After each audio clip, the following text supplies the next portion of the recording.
Welcome to Sri Venkateswara College of Arts and Science, Amlapuram. My name is Y. R. Prasad, lecturer in history. So today మన topic ఏంటంటే second year నుంచి fourth సెమిస్టర్లో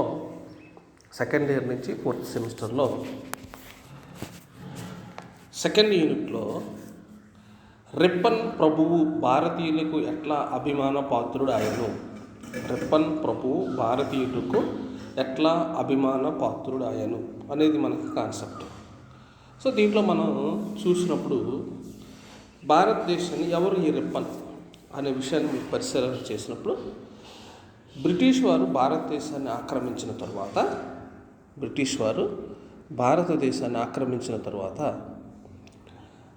భారతదేశంలో వారు governor general లేదా viceroy అనే విధానాన్ని ప్రవేశపెట్టి బ్రిటిష్ ప్రభుత్వం తరపున ఒక వ్యక్తిని భారతదేశం అంతా కూడా అత్యంత అధికారాలు ఇచ్చి వారు నియమించేవారు. అలాంటి వాళ్ళని ఏమన్నారంటే గవర్నర్ జనరల్ లేక వైస్రాయ్ అన్నారు.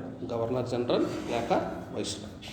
అయితే ఈ వైస్రాయ్లు భారతదేశంలో అత్యున్నతమైన అధికారాలు కలిగి ఉన్నారు.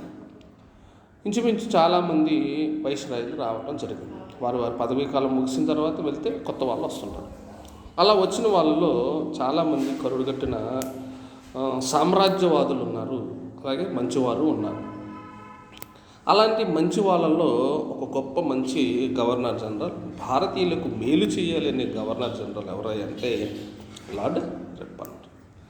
ఈ లార్డ్ రిప్పన్ భారతదేశానికి వచ్చిన రాజ్య ప్రతినిధుల్లో భారత ప్రజల ప్రేమాభిమానాలు చూరకున్న వ్యక్తి లార్డ్ రిప్పన్.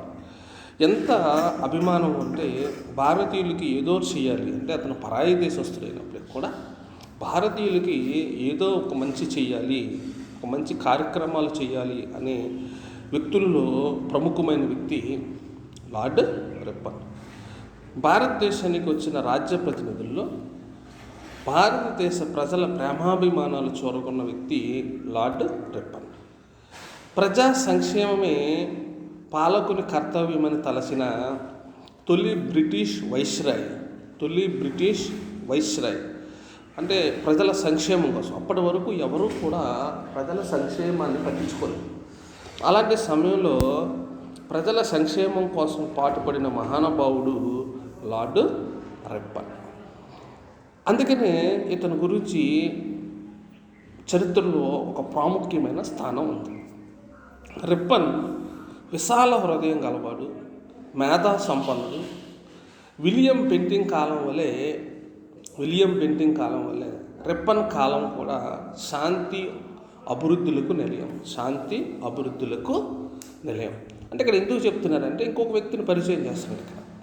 విలియం బెంటిక్ అని ఆల్రెడీ మనం ఫస్ట్ ఇయర్ చూసాం, సెకండ్ ఇయర్లో ఫస్ట్ ఇయర్ చూసాం. విలియం బెంటిక్ అన్న అతను భారతదేశంలో ఆంగ్ల విద్యా విధానాన్ని, సతీ సహగమనాన్ని, శిశు హత్యల్ని, ఇలాంటివన్నీ రూపుమాపిన ఆయన ఒక గవర్నర్ జనరల్. ఆయన మంచి గవర్నర్ జనరల్, ఈయన మంచి గవర్నర్. అందువల్ల ఇతన్ని ఎవరితో పోలుస్తున్నామంటే విలియం బెంటిక్తో పోలుస్తున్నాం.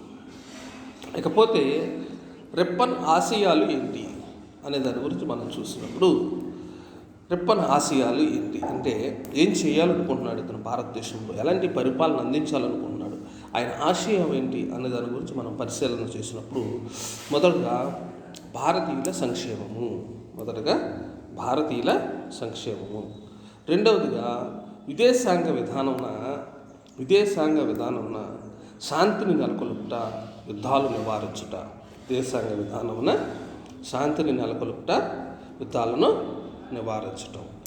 మూడవదిగా స్థానిక పాలన ద్వారా భారతీయులకు రాజకీయ విద్య నేర్పి చైతన్యవంతులను చేసే స్వయం పాలనలో తర్ఫీదునిచ్చుట. అంటే భారతీయులే పరిపాలన చేసుకునేలాగా వాళ్ళకి ఒక మంచి పాలనను అందించాలని, ఒక నేర్పాలని, వాళ్ళలో చైతన్యం తీసుకురావాలని ఆయన యొక్క ఆశయాలు. 3 ఆశయాలతో ఇతను భారతదేశంలో పరిపాలన ప్రారంభించడం జరిగింది. మొదటిది ఏంటంటే భారతీయుల సంక్షేమం, రెండవది ఏంటంటే విదేశాంగ విధానమున శాంతిని నెలకొల్పట, యుద్ధాలు నివారించుట. మూడవదిగా స్థానిక పాలన ద్వారా భారతీయులకు రాజకీయ విద్యను నేర్పి చైతన్యవంతులు చేసి స్వయం పాలనలో తర్ఫీదుని ఇవ్వటం. ఈ ఆశయ సిద్ధికే రెప్పన్ అనేక సంస్కరణలు చేశాడు. ఏంటయ్యా, ప్రజా సమస్యలను తీర్చినప్పుడే ప్రభుత్వం మంచి ఫలితాలను సాధిస్తుందని అతని యొక్క ఆశయం అన్నమాట. దీంట్లో భాగంగా అతని యొక్క పాలనా విధానాన్ని మనం చూసినప్పుడు 2 రకాలుగా విభజించవచ్చు. ఒకటి విదేశాంగ విధానము, రెండవది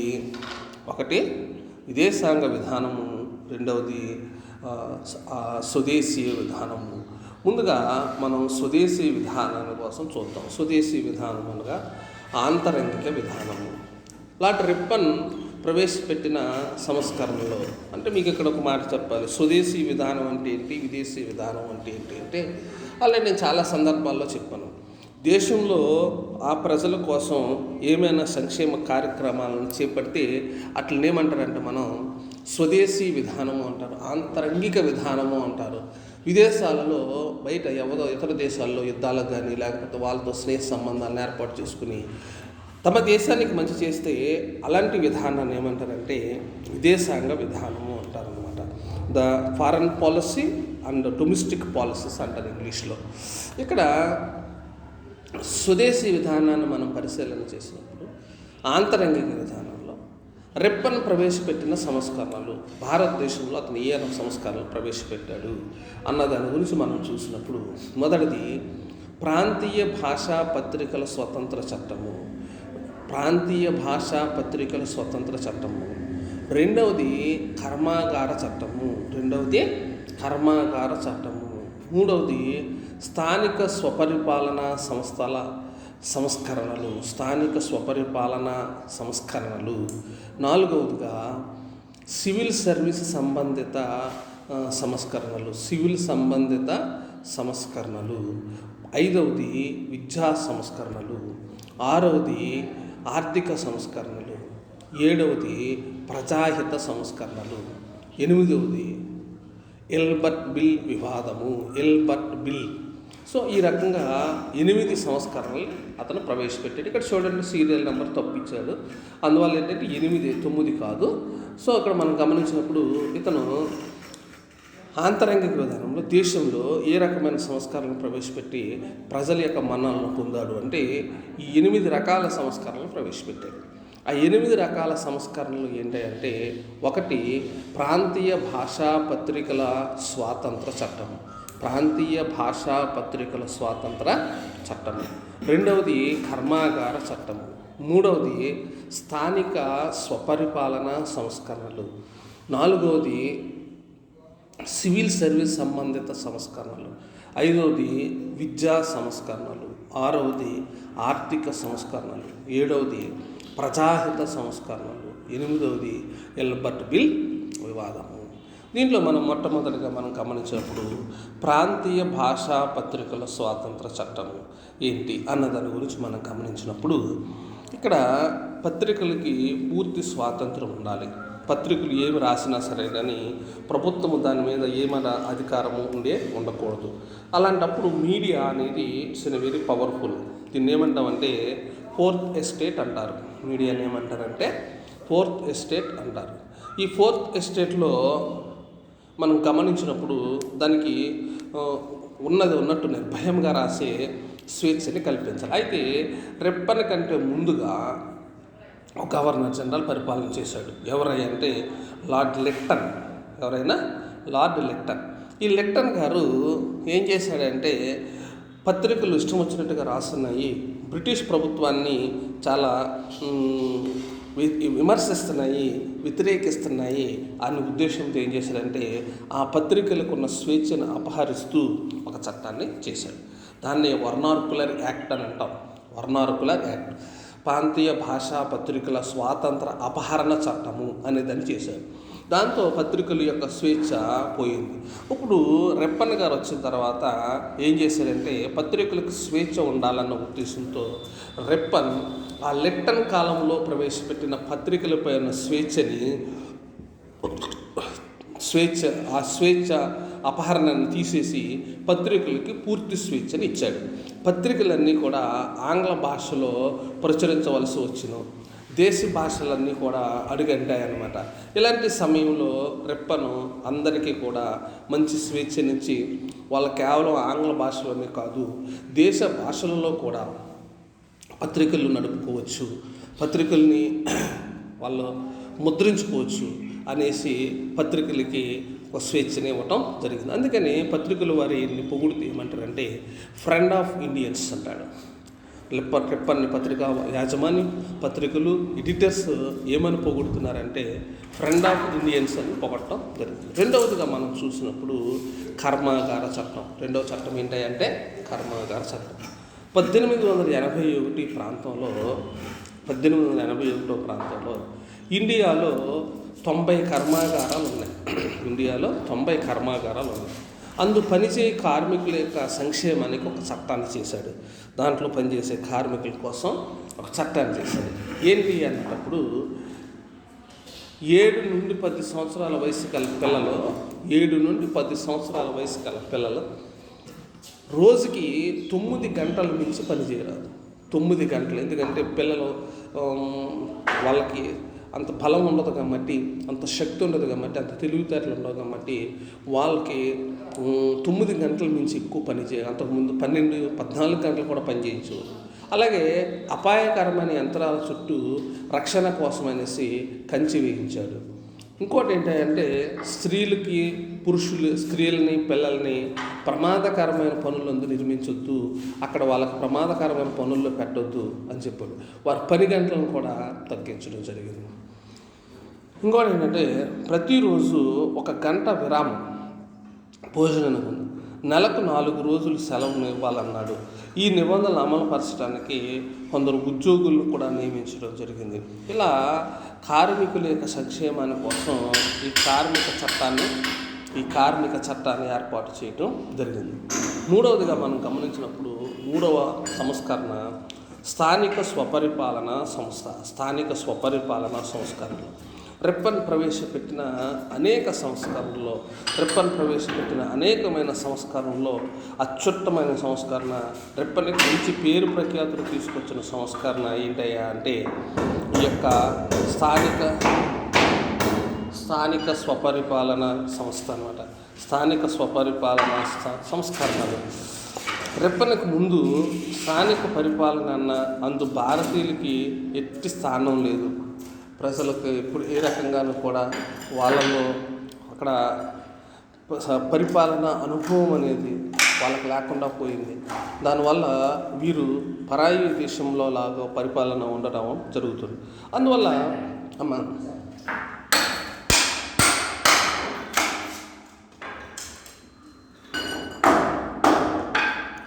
అందువల్ల వీరు స్థానికంగా ఏ రకమైన అభివృద్ధి కార్యక్రమాల్లోనూ పాల్గొనేవారు కాదు.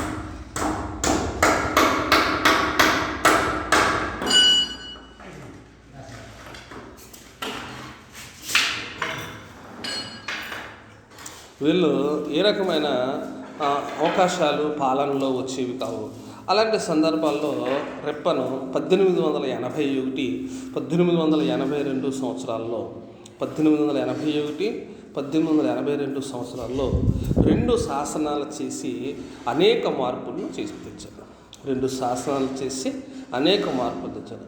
ఆ శాసనాల ప్రకారం స్థానిక స్వపరిపాలనా సంస్థలని జిల్లా, తాలూకా, పురపాల, గ్రామ స్థాయిలో నెలకొల్పాడు. ఇప్పుడు మనం చూస్తున్నాం, మన ఎన్నికలు జరిగిన ఎంపీటీసీ, జెడ్పీటీసీ, గ్రామ పంచాయతీ ఎన్నికలు జరిగినాయి కదా, అటన్నిటికి మూల పురుషుడు ఎవరంటే లార్డ్ రెప్పన్. అందుకని ఇతను ఏమంటారంటే స్థానిక స్వపరిపాలన పితామహుడు అంటారు.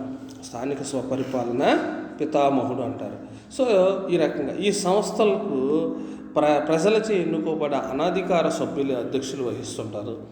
ప్రభుత్వ నియామక సభ్యులు 1/3 వంతును మించి ఉండరాదు. వారు అధ్యక్షులుగా ఉండటానికి వీలు లేదు. స్థానిక సంస్థలకి పన్నులు విధించడానికి, వసూలు చేయడానికి అధికారాలు ఇవ్వబడ్డాయి. స్థానిక సంస్థలకి రాష్ట్ర ప్రభుత్వాలు ఆర్థిక సహాయం చేయాలి.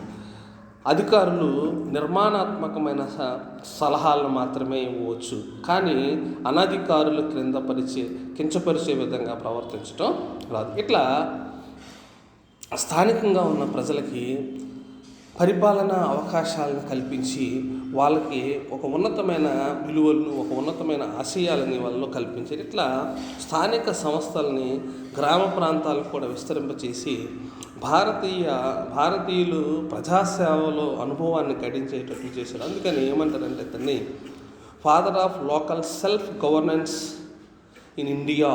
అదే చెప్పారు, స్థానిక స్వపరిపాలన పితామహుడు అనేసి ఇతన్ని కీర్తించటం, పొగడటం అనేది జరిగింది. పోతే 4వ సంస్కరణగా మనం చూసినప్పుడు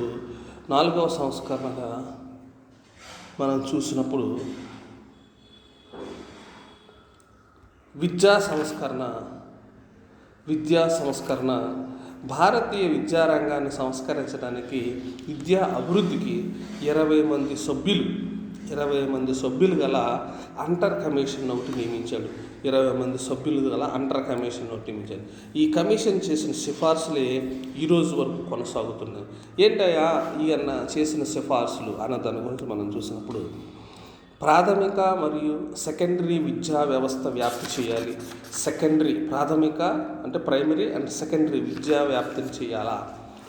ఉన్నత విద్యని ప్రైవేట్ యాజమాన్యం వారు ముందుకు రావాలి.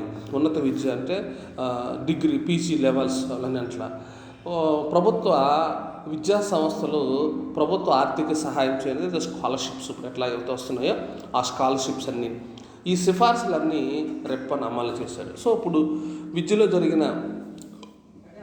జరుగుతున్న అన్ని రకాలైన అంశాలని కూడా రెప్పన్ కాలంలోనే వచ్చింది. నెక్స్ట్గా మనం చూసినప్పుడు సివిల్ సంస్కరణలు, చాలా ప్రాముఖ్యమైన సంస్కరణలు. ఇండియన్ సివిల్ సర్వీస్, ICS అంటాం మనం, భారతదేశంలో అత్యున్నతమైన ఉద్యోగం. ఈ యొక్క ఉద్యోగాలకి వయోపరిమితిని 18 నుండి 21 సంవత్సరాలకు పెంచాడు. ఇంతకుముందు పనిచేసిన గవర్నర్ జనరల్ లిట్టన్ దాన్ని 18 సంవత్సరాలు కుదించేస్తే అది చాలా ప్రమాదకరం. ఎందుకంటే మన భారతదేశంలో డిగ్రీ కంప్లీట్ అవ్వడానికే ఇంచుమించుగా 18-19 సంవత్సరాల టైం పడుతుంటుంది. అందువల్ల వీళ్ళు ఎప్పుడు పాస్ అవుతారు, ఎప్పుడు ఇంగ్లాండ్ వెళ్ళి ICS పరీక్షల్లో పాల్గొంటారు. అయితే భారతీయులు ఎవరిని కూడా ICS పరీక్షల్లో పాల్గొకూడదని లెటర్ ప్రయత్నిస్తే దానికి రెప్పన్ ఏం చేశాడు అంటే, అలా కాదు, భారతీయులకి కూడా పాలనలో అనుభవాన్ని కనిపించాలి, ఉన్నతమైన ఉద్యోగాలు ఇవ్వాలన్న ఉద్దేశంతో వాళ్ళ వయోపరిమితిని, లెట్టన్ చేసిన వయోపరిమితిని 18 నుండి 21 పెంచి ఒక అద్భుతమైన కార్యక్రమాన్ని, ఒక వినూత్నమైన కార్యక్రమాన్ని చేపట్టడం జరిగింది. దీనివల్ల ఎక్కువ మంది భారతీయులకు ఇందు ప్రవేశించడానికి వీలు కలిగింది. అంతే కదా, ఎప్పుడైతే వయసు పెరిగిందో వాళ్ళకు కూడా అర్హులు అంటారు. నెక్స్ట్ ఆర్థిక సంస్కరణలు. స్వేచ్ఛా వ్యాపారం. నార్త్ బూక్చే స్థాపించబడిన, లిట్టన్చే కొనసాగించబడిన స్వేచ్ఛా వ్యాపార పద్ధతిని కొనసాగించాడు. దిగుమతి సుంకాలు రద్దు చేసినాడు. ఉప్పుపై పన్నును తగ్గించాడు. మద్యంపై పన్ను ఎక్కువ చేశాడు. సో ఎందుకు ఇట్లా చేసినాడు అన్న దాని గురించి చూసినప్పుడు, చాలామంది మద్యానికి బానిసలు అవుతున్నారు కాబట్టి దాని రేటు పెంచితే అది తాగటం మానేస్తారు అన్న ఉద్దేశంతో సో ఈ రకంగా మద్యం మీద పన్నుని ఎక్కువ చేశారు. నెక్స్ట్ ఆర్థిక వికేంద్రీకరణ. ప్రభుత్వ ఆదాయం నుంచి శాఖలని కేంద్ర, రాష్ట్ర, అవిభాజిక అనే 3 పద్దులుగా విభజించాడనమాట. ఈ 3 పద్దుల్లో భూమి శిస్తు, తదితపాల, రైల్వేస్ మొదలగునవి కేంద్రం వద్ద, విద్యా, రహదారులు రాష్ట్రాల వద్ద. ఉమ్మడి పద్దు వచ్చేటప్పటికి ఆదాయంలో రాష్ట్ర, కేంద్ర ప్రభుత్వాలు సమానంగా పంచుకోవాలి అన్న ఉద్దేశంతో కేంద్ర, రాష్ట్ర ప్రభుత్వాలు తమ ఖర్చులు తమ ఆదాయం నుండి భరించాలి. రాష్ట్రాలకు లోటు ఏర్పడితే దాన్ని కేంద్రం భర్తీ చేయవలసి ఉంటుంది. ఈ రకంగా అతను అనేకమైన ఆర్థిక సంస్కరణలు చేశాడు. ప్రజాహిత సంస్కరణలు. వ్యవసాయ అభివృద్ధికి సుమారు 12,000 మైళ్ళు పొడవు కాలువలు తవ్వించి 1,00,000 ఎకరాల భూమిని సాగులోనికి తీసుకొచ్చారు. దేశవ్యాప్తంగా రవాణా సౌకర్యాన్ని పెంపొందించాడు. లిట్టన్ ప్రారంభించిన క్షామ నివారణ పథకాలు కొనసాగించాడు. భారతీయులకు ఉన్నత పదవులు ఇచ్చాడు. కౌలుదారులు రక్షణకై కమతాలను చట్టాలను ప్రవేశపెట్టాడు. ఆయుధాగార చట్టాలు రద్దు చేసే ప్రయత్నం చేశారు, కానీ అది జరగలేదు. కొన్ని విషయాల్లో కొంచెం రిప్పన్కి ఎదురు దెబ్బలు తగిలినాయి. దేశీయ పరిశ్రమను నెలకొల్పడానికి ఉత్సాహవంతులైన వారిని ప్రోత్సహించడం జరిగింది. ఈ రకంగా అనేక రకాలైన కార్యక్రమాలు చేపట్టారు. ఈయన చేసిన కార్యక్రమాల్లో, ఈయన చేసిన చట్టాల్లో ఒక అద్భుతమైనది, కొంచెం విమర్శకు లోనైనది, విమర్శాత్మకమైనది చట్టం ఏంటంటే ఎల్బర్ట్ బిల్. చాలా ప్రాముఖ్యమైన చట్టం ఎల్బర్ట్ బిల్ చట్టము. రిప్పన్ రాజ్య ప్రతినిధిగా మన భారతదేశం వచ్చేనాటికి భారతదేశంలో కొంతమంది జిల్లా మెజిస్ట్రేట్ స్థాయికి చేరుకున్నారు. అంటే లాలో, న్యాయస్థానాల్లో 1873లో ప్రవేశపెట్టబడిన ఒక చట్టం ప్రకారం, 1873 సంవత్సరంలో ప్రవేశపెట్టబడిన ఒక చట్టం ప్రకారం ద్వారా భారతీయులు బ్రిటిష్ నేరస్తులను కానీ ఇతర ఐరోపా నేరస్తులను కానీ విచారించే అధికారం లేకుండా చేశారు. అంటే ఒక న్యాయవాది ఇక్కడ జాతి విచక్షణ అన్నమాట. ఒక న్యాయవాదిని కూడా తప్పు చేసిన బ్రిటిష్ వాడిని కానీ లేకపోతే తప్పు చేసిన ఐరోపా వాసులను కానీ విచారించడానికి, వాళ్ళకి శిక్ష విధించడానికి భారతీయులకి అధికారం లేదు. అంటే భారతీయులు ఎంత చిన్న చూపు చూస్తున్నారు. అందువల్ల భారతీయులు మెజిస్ట్రేట్ పదవిని పొందటకు రావట్లేదు. ఆ పదవులు ఎందుకు రావట్లేదంటే కారణం ఇదన్నమాట. న్యాయస్థానాల్లో ఇలాంటి పరిస్థితులు. ఇందువల్ల భారతీయులు మెజిస్ట్రేట్ పదవిని పొందటానికి వాళ్ళు రాలేకపోతున్నారు, అవమానభరితమైపోతుంది.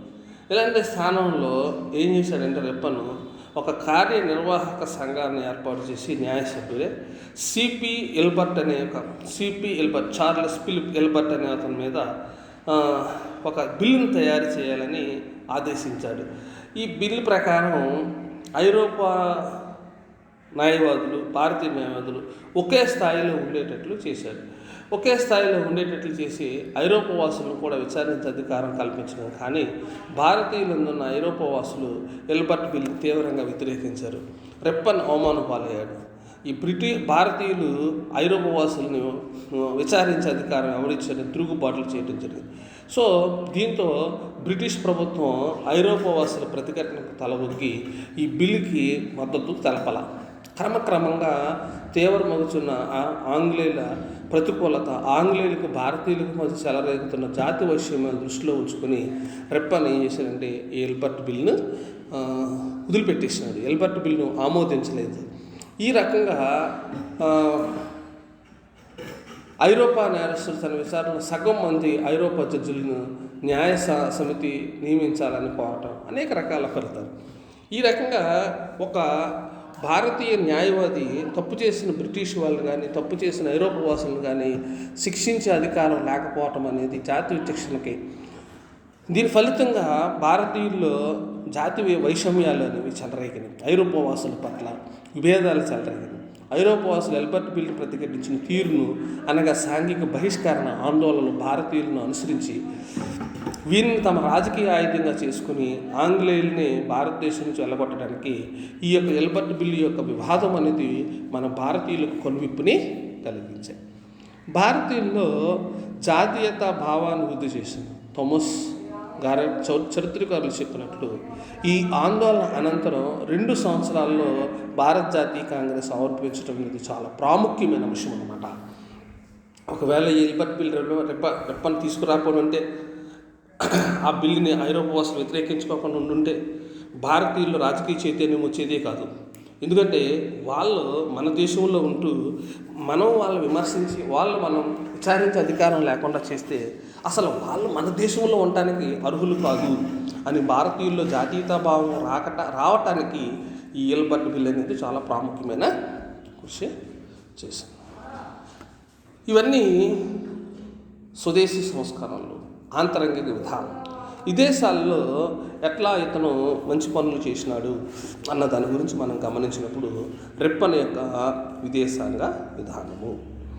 ఆఫ్ఘన్ విధానం, మన పక్కనున్న ఆఫ్ఘన్ దేశం తీరకం. రిప్పన్ సామ్రాజ్యవాదానికి స్వస్తి చెప్పి ఆఫ్ఘన్లతో సంధి చేసుకుని రెండవ ఆఫ్ఘన్ యుద్ధాన్ని ఆపేశారు. శాంతి కాముకులు ఒక రకంగా చెప్పాలంటే కాబూల్లో ఆంగ్ల రాయబారిని ఉపసంహరించారు. ఆఫ్ఘన్లకు విదేశీ వ్యవహారాల్లో స్వేచ్ఛ లభించింది. ఆఫ్ఘన్ ఆంతరంగిక వ్యవహారాల్లో జోక్యం చేసుకోలేదు.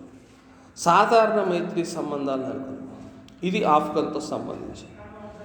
బర్మా యుద్ధం, బర్మా విధానం.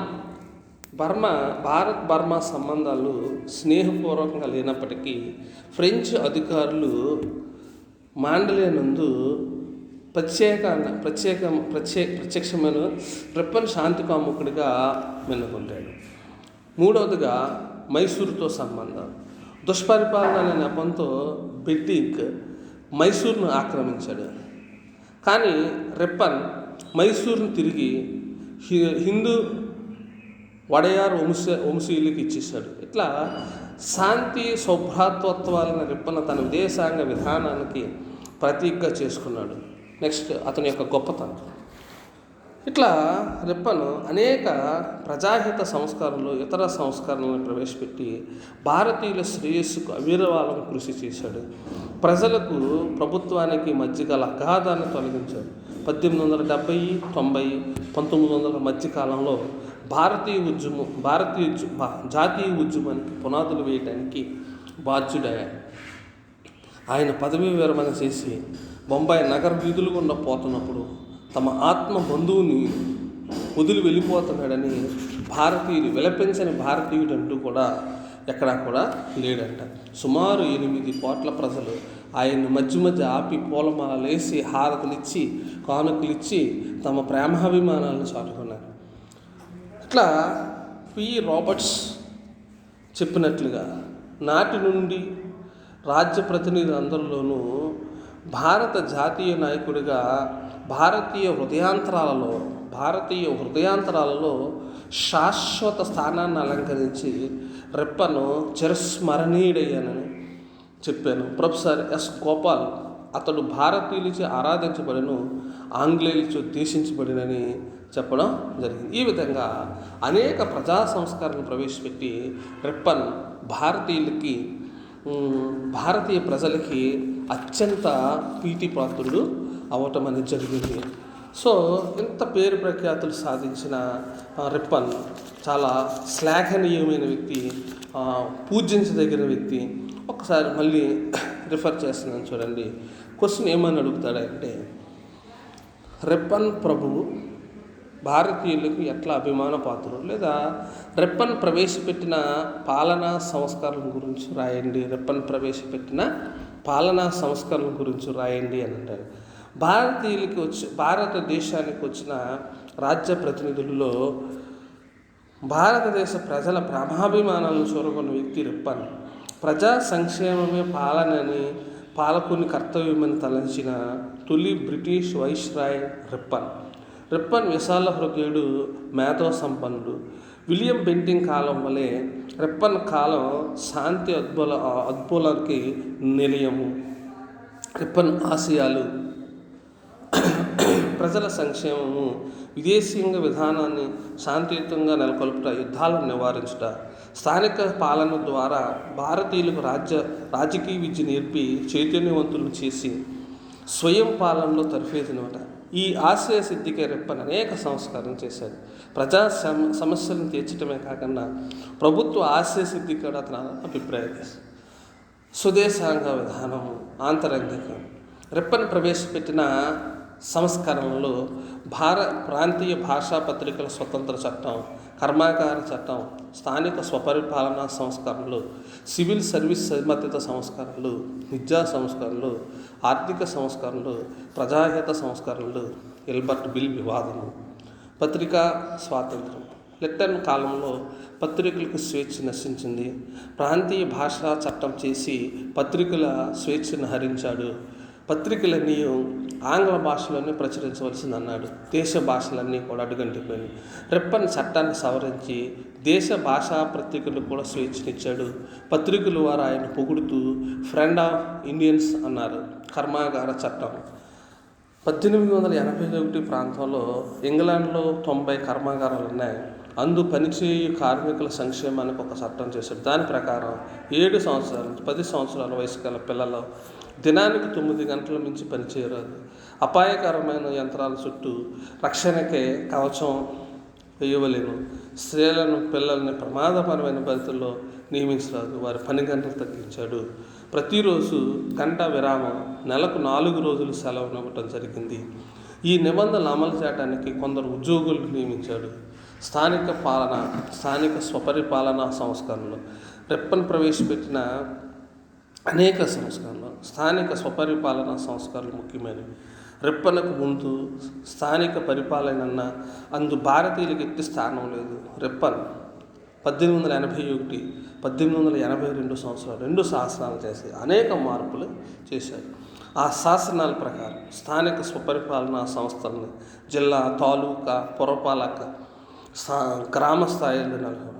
ఈ సంస్థలకి ప్రజలచే ఎన్నుకోబడ్డ అనధికార సభ్యులు అధ్యక్షత వహించారు. ప్రభుత్వ నియామక సభ్యులు 1/3 వంతు మించి ఉండరాదు. వారు అధ్యక్షులుగా ఉండరాదు. స్థానిక సంస్థలకు పన్నులు విధించుటకు, వసూలు చేయటానికి అధికారం ఇవ్వబడింది. స్థానిక సంస్థలకి రాష్ట్ర ప్రభుత్వాలు ఆర్థిక సహాయం చేశాయి. అధికారులు నిర్మాణాత్మకమైన సలహాలు మాత్రం ఇవ్వగలిగారు, కానీ అనధికారులను కించపరిచే విధంగా ప్రవర్తించరాదు. ఇట్లా స్థానిక స్వపరిపాలన గ్రామ ప్రాంతాలు కూడా ఇస్తారు. అందుకని ఇతను ఏమంటారంటే the father of local self government అనేసి పిలవటం జరిగింది. విద్యా సంస్కరణలు భారతీయ విద్యారంగాన్ని సంస్కరించడానికి సుమారు విద్యా అభివృద్ధికి 20 మంది సభ్యులు గల హంటర్ కమిషన్ నియమించారు. ఈ కమిషన్ చేసిన సిఫార్సులు ప్రాథమిక మరియు సెకండరీ విద్యా వ్యాప్తి చేయాలి. ఉన్నత విద్యని ప్రైవేటు యాజమాన్యం వారు తీసుకోవాలి. విద్యా సంస్థలకి ప్రభుత్వం ఆర్థిక సహాయం చేయాలి. ఈ సిఫార్సు చేసిన సివిల్ సర్వీస్ చేసిన సంస్కరణలు అద్భుతమైన సంస్కరణలో సివిల్ సంస్కరణలు చాలా అద్భుతమైనవి. ఇండియన్ సివిల్ సర్వీస్ ICS ఉద్యోగులకు వయోపరిమితి 18 నుండి 21 సంవత్సరాలు. దీనివల్ల ఎక్కువ మంది భారతీయులకు ప్రవేశించడానికి వీలు కలిగింది. ఆర్థిక సంస్కరణలు, ప్రజాహిత సంస్కరణలు. ఈయన ఎక్కువ ఇబ్బందులు పెట్టింది ఏంటంటే ఎల్బర్ట్ బిల్ వివాదము, ఈయన యొక్క విదేశాంగ విధానం. సో ఈ రకంగా మనం ఆయన యొక్క పాలనా విధానాన్ని మనం పరిశీలన చేసినప్పుడు ఒక గొప్ప అద్భుతమైన పాలనను అందించి భారతీయులకు చిరస్మరణీయుడై భారతదేశంలో ఒక ఉన్నతమైన స్థానాన్ని పొందిన వ్యక్తి లార్డ్ రిప్పన్.